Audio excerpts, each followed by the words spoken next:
اعزاز یہ بتائیے گا اب دونوں وفد جو ہیں وہ پہنچ چکے ہیں, ایران سائڈ بھی پہنچ گئی ہے, یو ایس کا بھی ہم نے سب کچھ بتا دیا. وہ آبزرورز جن کی پہلے بات ہو رہی تھی کہ آبزرورز بھی کچھ ملکوں کے ہوں گے who were obviously involved in the process, ان میں سے آپ شیئر کر سکتے ہیں کہ if anybody is here, who is here, اگر شیئر کر سکتے ہیں تو. دیکھیے آبزرورز کے بارے میں کوئی قابل تصدیق اطلاع نہیں ہے. آپ کو پتا ہے کہ دونوں ممالک یعنی کہ ایجپٹ اور ترکی پاکستان کے ساتھ بڑے قریبی تعاون میں رہے ہیں, بڑے قریبی رابطے میں رہے ہیں, لیکن ہماری جو ان کے سفارتکاروں سے جو یہاں پر تعینات ہیں بات ہوئی تھی, انہوں نے ہمیں بتایا تھا کہ ان کے جو ہیڈ کوارٹرز ہیں ترکی میں اور ایجپٹ میں, انہوں نے انہیں الرٹ کیا ہوا ہے, لیکن کوئی کنفرمیشن نہیں ہے کسی کے آنے کی, اور ابھی تک کوئی بھی یہاں پر ترکی سے یا ایجپٹ سے آنے کی کسی کی اطلاع نہیں ہے. تو آبزرور والی بات تو نہیں ہے, میزبانی والی بات ہے, اور میزبانی پاکستان کا رہا ہے. اور آپ کو میں خبر بھی دیتا چلوں کہ ایران کا جو وفد ہے اب سے تھوڑی دیر بعد وہ پاکستان کے جو پرائم منسٹر ہیں شہباز شریف, ان سے ملاقات کرے گا, اور پاکستان کے جو ڈپٹی پرائم منسٹر ہیں اسحاق ڈار, وہ بھی ایرانی وفد کے ساتھ توقع کی جا رہی ہے وہ ان سے ملیں گے. تو ابھی تک کی اپڈیٹ یہ ہے, میں کنونشن سینٹر میں ہوں ہما اور عبداللہ, لیکن میرے ساتھ اس آپ کے سوال کے جواب کے علاوہ ایک بڑی تجربہ کار اور مایہ ناز ڈپلومیٹ ہیں پاکستان کی, امبیسڈر نغمانہ. آپ کو پتا ہے چین میں یہ سفیر رہی ہیں, اور ان تمام معاملات میں چین کا ایک بڑا کردار رہا ہے. She has been a part of our show many times. جی, اور میں چاہوں گا کہ آپ جانیں اور ہمارے ناظرین بھی جانیں کہ اس میں اس سارے معاملے میں چین کا رول کیا رہا ہے. تو امبیسڈر یہ بتائیے کہ چین واقعی ایک میڈیٹر کا ساتھ دے رہا ہے پاکستان کا, اور جو گارنٹر کی بات آئی, چین گارنٹی دے سکتا ہے؟ دیکھیے سب سے پہلی بات تو یہ ہے کہ یہ بڑی اچھی ہماری خوش قسمتی ہے کہ آج یہاں ساری دنیا کی نظریں اسلام آباد پہ جمی ہوئی ہیں. I think it's a matter of great honour for us, اور یہ ایکنالجمنٹ ہے ہماری پولیٹیکل, ملٹری اور ڈپلومیٹک لیڈرشپ کی کہ آج ساری دنیا ہماری طرف دیکھ رہی ہے اور ان اسلام آباد ٹاکس کی طرف دیکھ رہی ہے کہ اس سے کوئی مثبت نتائج نکلے. ہیونگ سیڈ دیٹ, چائنا اور پاکستان کا آپ کو پتہ ہے کہ بہت لمبا ایک ساتھ ہے, ہم آل ویدر اسٹریٹجک کوآپریٹو پارٹنرز ہیں, اور ہمیشہ پاکستان اور چین نے ایک دوسرے کے ساتھ ہر مسئلے پہ بہت تفصیل سے گفتگو کی ہے, ایک دوسرے کو کانفیڈنس میں لیا ہے, اور مل کے حکمت عملی جو ہے وہ بنائی ہے کہ دنیا میں خطے میں کس طرح ہم نے رہنا ہے, کس طرح چلنا ہے. اور جہاں تک اس جنگ کا سوال ہے تو آپ دیکھیں گے جنگ شروع ہونے سے پہلے بھی چائنا کے اور پاکستان کے بڑی کوشش تھی کہ یہ جنگ شروع ہی نہ ہو.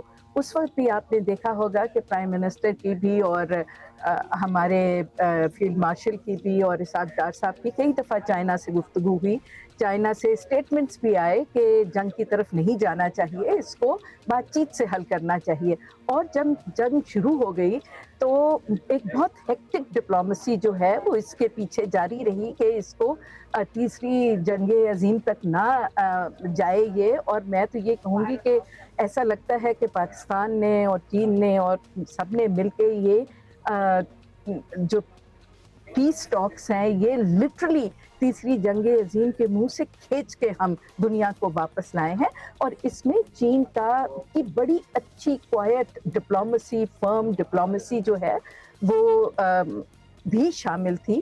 آپ نے دیکھا ہوگا کہ جیسے ہی ہم نے 4 فارن منسٹرز یہاں آئے مڈل اسٹیٹس کے, اور ہم نے ان کو یہاں ہوسٹ کیا, تو اس کے بعد جو فیصلے ہوئے وہ ہم فوراً بیجنگ گئے. ہمیں وانگ جی جو ان کے فارن منسٹر ہیں, اسٹیٹ کاؤنسلر ہیں, انہوں نے بلایا اور ہماری بہت ڈیٹیلڈ وہاں پہ گفتگو ہوئی, اور اس کے نتیجے میں جو بہت ہی امپورٹنٹ 5 پوائنٹس نکلے, آپ دیکھیں کہ وہ بھی ان ٹاکس کا حصہ ہے, اور انہوں نے بہت زیادہ چیزوں کو ٹاکس کی طرف لانے میں فیسیلیٹیٹ کیا. بلکہ آپ نے ڈونلڈ ٹرمپ بہت کم کسی کی اس طرح ایکنالج کرتے ہیں, لیکن انہوں نے ایکنالج کیا کہ چائنا کا بھی اس میں بہت کوائٹ اور بہت فرم رول تھا to actually bring the Iranians on the table.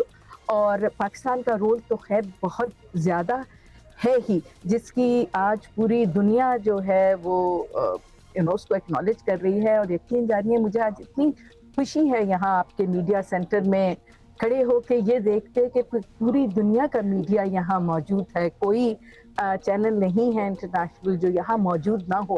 اور پوری دنیا کی اس وقت جو آس ہے اور جو امید ہے ایک امن کی، ایک پیس کی، ایک لانگ ٹرم پیس کی، کہ دنیا ایک سوشو اکنامک ڈیولپمنٹ کی طرف جائے، لوگ اس جھنجھلاہٹ سے نکلے جس میں اس وقت پھنسے ہوئے ہیں.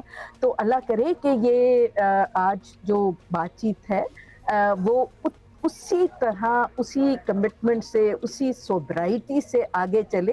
جتنی کمٹمنٹ، جتنی سوبرائٹی، جتنی سگیسٹی اور اسٹریٹجک ویژن اور ایسٹیوٹ ڈپلومسی سے ہم اس وقت ان دونوں فریقین کو ٹیبل پہ لانے میں کامیاب ہو گئے. امبیسڈر یہ بتائیے کہ کاؤنسل آف فارن ریلیشنز نے 5 پوائنٹس کمپائل کیے ہیں جو امریکہ اور ایران کے متنازع ترین پوائنٹس ہیں، کیونکہ دونوں نے، امریکہ نے 15 پوائنٹ دیے، ایران نے 10 پوائنٹ دیے. اور کاؤنسل آف فارن ریلیشنز کہتی ہے کہ اسٹریٹ آف ہرموز کا ایک ایشو ہے جو بڑا متنازع ہے، کیونکہ ایران چاہتا ہے کہ ٹول لے. پھر نیوکلیئر کا ایشو ہے. پھر ساتھ ہی ساتھ وہ کہتے ہیں کہ ملٹری لمٹس کا ایشو ہے کہ ایران چاہتا ہے کہ ریجن سے امریکن فورسز چلی جائیں. اور ساتھ ہی ساتھ ایک اور جو اہم ترین ایشو ہے، ایران کہتا ہے کہ ہمیں جو ہمارے نقصان ہوا ہے اس کا ازالہ کیا جائے، اس کے پیسے دیے جائیں. اور پھر لیبنان ہے. پھر وہ کہتے ہیں کہ ہمارے جو آپ نے ایسٹس فریز کیے ہوئے ہیں، یہ ساری چیزیں، یہ جو سب سے زیادہ متنازع پوائنٹس ہیں، یہ ہمارے سامنے ہیں. آپ کو کامن گراؤنڈ لگتی ہے؟ کیونکہ دونوں نیوکلیئر کے حوالے سے بھی آپ دیکھیں ایران ایک انتہائی پوزیشن لے چکا ہوا ہے اور امریکہ ایک انتہائی پوزیشن لے چکا ہوا ہے. کیا کامن گراؤنڈز آپ کو لگتی ہیں جو نکل سکتی ہیں کہ یہ دونوں ممالک مسئلے کو ایمیکیبلی حل کریں؟ آپ نے بہت کمپریہنسو سوال پوچھا ہے. میں آپ کے ایک ایک پوائنٹ کا جواب دے دیتی ہوں. سب سے کنٹینشس تو دیکھیے اس میں اس وقت نیوکلیئر کا مسئلہ ہے، اور نیچرلی دونوں کنٹریز نے ایک میکسیملسٹ اپروچ لی ہوئی ہے. لیکن دا فیکٹ کہ دونوں کنٹریز ٹیبل پہ بیٹھنے کو تیار ہیں، دیٹ مینس کہ دونوں اس فریم آف مائنڈ اور پوزیٹیوٹی سے آ رہی ہیں کہ ہم نے اس کا حل نکالنا ہے.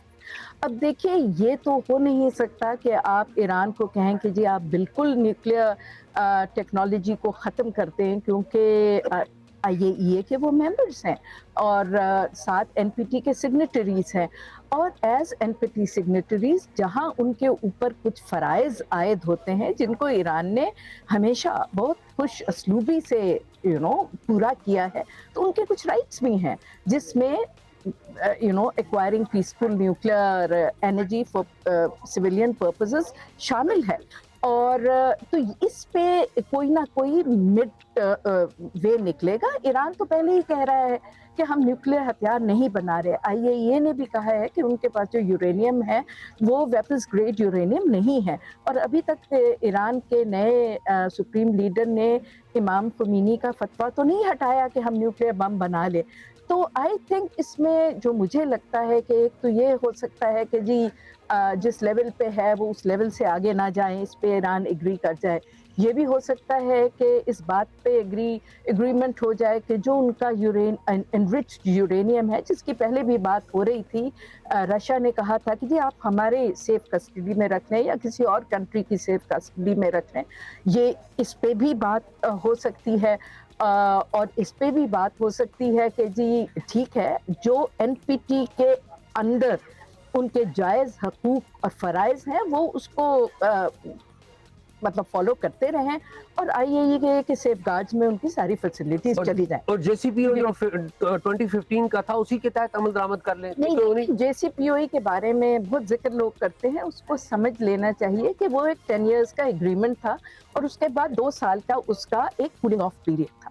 تو آپ جے سی پی او اے 2 کر سکتے ہیں. جے سی پی او اے تو ختم ہو گیا نا، اس کا کولنگ آف پیریڈ بھی ختم ہو گیا.